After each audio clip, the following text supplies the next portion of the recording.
you are all doing well. Firstly, just wanted to say thank you for all the love on the kitchen renovation video. I know it was a year's wait, but I hope it was worth it.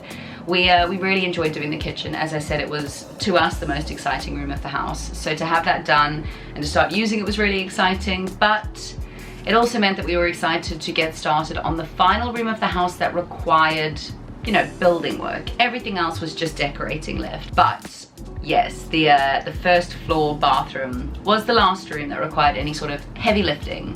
When we did the loft bathroom, we were super cautious. Everything was very white, very neutral. We didn't want to push the boat out too much. Partly because it was a small space, and partly because we had literally just started renovating. We didn't really know what to do. I didn't have much courage when it came to decorating. But for the family bathroom, or the first floor bathroom, we wanted to be a little bit more creative, a little bit more daring, because it was a bigger space. And when we started thinking about what it is we wanted, I was feeling a much more traditional vibe than the bathroom upstairs. The bathroom upstairs is all matte black taps, black shower. I was pretty set on more kind of traditional fixtures, a little bit more kind of Victorian. So many months ago, we were doing the back garden, and during that process we had a couple of skips. We thought while we had the skip, best to get rid of everything we knew we weren't going to use. So in the bathroom, we got rid of the bathroom suite, we pulled up all the floors, we got rid of the shower, all of that stuff. And then during this time, we also decided to move the boiler from the kitchen to the bathroom. Now the bathroom is exactly on top of the kitchen. It goes kitchen and then upstairs bathroom. The rooms are the exact same size. And because we knew we'd have much more of a challenge fitting everything that we wanted in the kitchen versus fitting everything we wanted in the bathroom, we decided to move the boiler upstairs to the bathroom. And then a bunch of different rooms got done. The bathroom sat sad and empty. A bunch more rooms got done. The bathroom sat sad and empty until now. And it was finally time to get cracking. So now the boiler's moved upstairs into the bathroom, we just need to make a new cupboard for it. So the cupboard at the moment is a bit too big, so we're just going to make it smaller so it doesn't take up as much room in our new bathroom.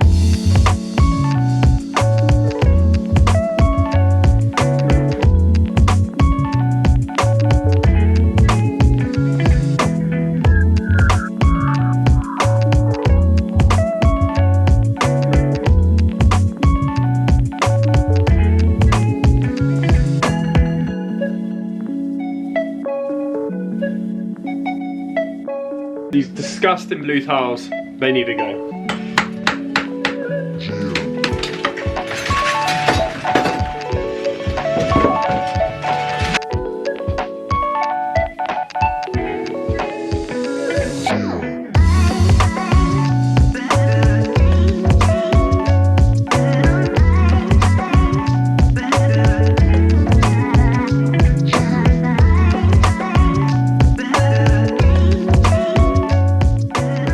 Just want to show you what we did the other day for the chimney breast. So we've removed the chimney breast in the bathroom, and usually what we've done in the past is just brick it up and just shove bricks in to soundproof it. But what we're going to do here, the depth is just not that much, so it's a lot more difficult to fill in with bricks. So what we've done, put battens along here, and then we're just going to plasterboard up, and then the plaster will be able to put hard wall over it to make it flush finish. So that's what I'm going to do right now. I'm going to get rid of that massive sheet of plasterboard that we have downstairs. I hate looking at it, so I'm going to put that up there.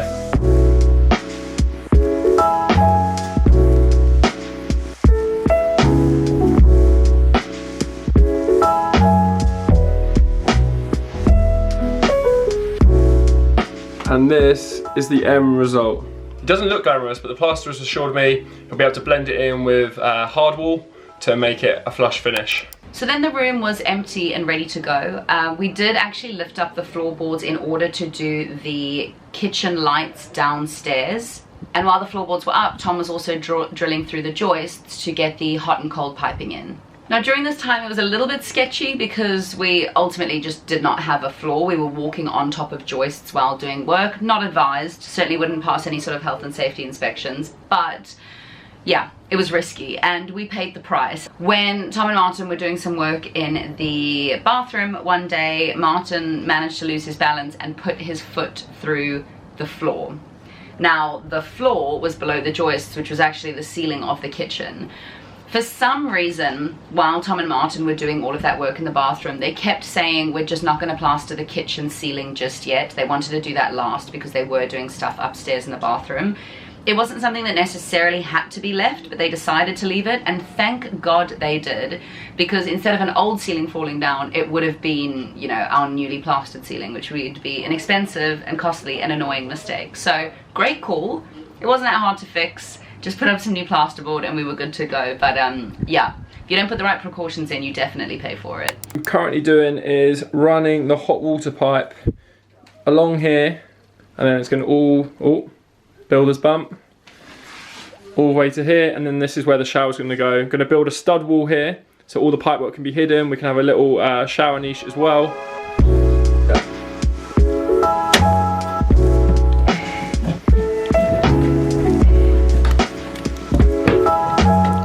Alright, so we're being a little bit lazy this time. Can't be bothered to chisel into this brickwork, so where the old chimney was, there's like some holes, so we're just going to cut around there, and then it just makes our job a lot easier and a lot cleaner.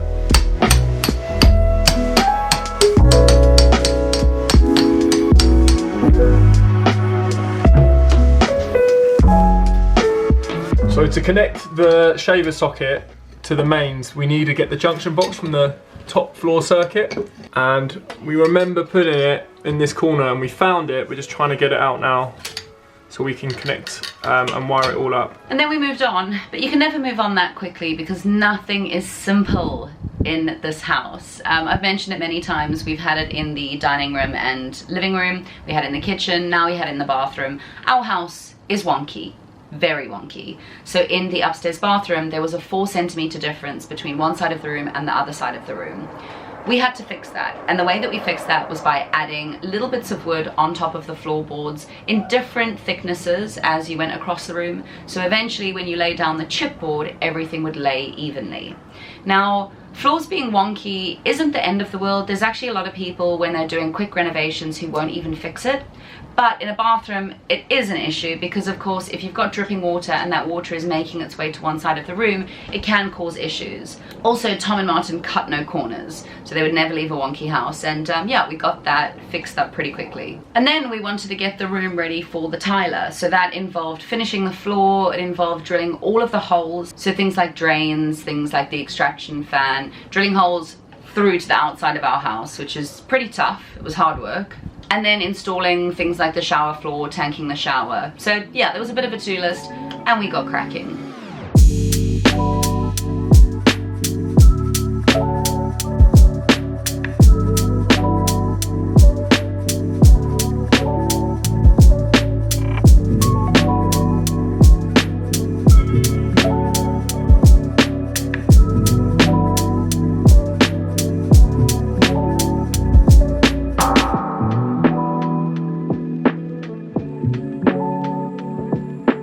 So now we've cleared the area, we've set up the shower niche where all the pipework's going to go.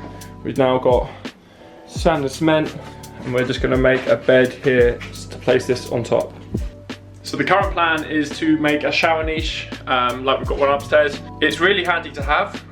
It just kind of keeps the shower like mess free, and you can just store all your toiletries there, which is really good. So yeah, it's quite easy to do. So that's what I'm doing at the moment. This is the progress so far. So just made one there, and then obviously it's perfectly level, but then slanted a little bit this way, just in case water comes in, it can drop down. And then I'm just trying to work out where the next one's going to go. So it's just going to go up there, and then that will be in the corner there. And then the shower head's up there.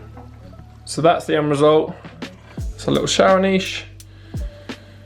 Yeah, I think it's going to look good.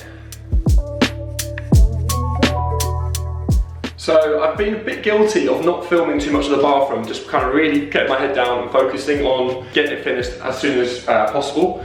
So yeah, there's going to be snippets of some bathroom renovation, but yeah, I'm just going to talk you through what we've had to do for this bathroom. Basically, it's a complete new refit. So starting off over here, we've had to plumb in the hot and cold water for the taps and then the waste pipe. Then put in a shaver socket, which then connects into there somewhere. Then we've got the shower, cemented that in, got the waste pipes going in, then obviously all the stud walls, so we can hide all the pipe work. Ooh. Then over here, we have the toilet. So what we've needed there is a cold water for the toilet, and then also the waste pipe that we are boxing in and connected up with the rest of the waste. Then over here, we've got bath taps and also a waste pipe, but the waste pipe is going to be coming out of there. And then finally, we've got the radiator. So yeah, a lot of plumbing in. We've also got extractor fan that's been wired in, and then obviously some LED lights as well. And then as well, the window has been changed, but that was a long time ago. And now it's been fully plastered. What I'm currently doing is I am tanking the shower, just so if any water ever seeps through, there's an extra layer there's an extra barrier. So I've taped it, primed it, let that dry, and then I will tank it. So yeah, quite a lot has been done. Another thing we forgot to mention was the chipboard on the floor. It was completely wonky, so we've put chipboard down and then also leveled out the floor, so it is a lot straighter than it was. Our house seems to go that side. Chimney breast gone as well. Wow, yeah, pretty much done a complete, we should have just got a new house if I'm honest. So now that's boxed in, finished off the shower niche, and now I'm putting down the cement boards. You use cement boards to stop tiles cracking when there's like kind of movement in the floor. It just kind of keeps it in place. So just like that, the room is ready for a tiler. Tanked it today and also laid the cement board as well. And that was it. Takes a lot of work to get to that point, which was a blank canvas, but we effectively had all of the piping for everywhere we needed, the walls were ready, the floor was ready, and it was time for the tiler. We then had a few days off while the tiler was in. I think it took them 3 days, and then we got cracking on installing everything, decorating and completing. So if you'd like to see that, hit subscribe. That will be coming next week. And if you like this video, as always, please give it a like. And again, thanks for coming back on the journey if you have. And if you're new, thanks for joining. I will see you next week. Goodbye.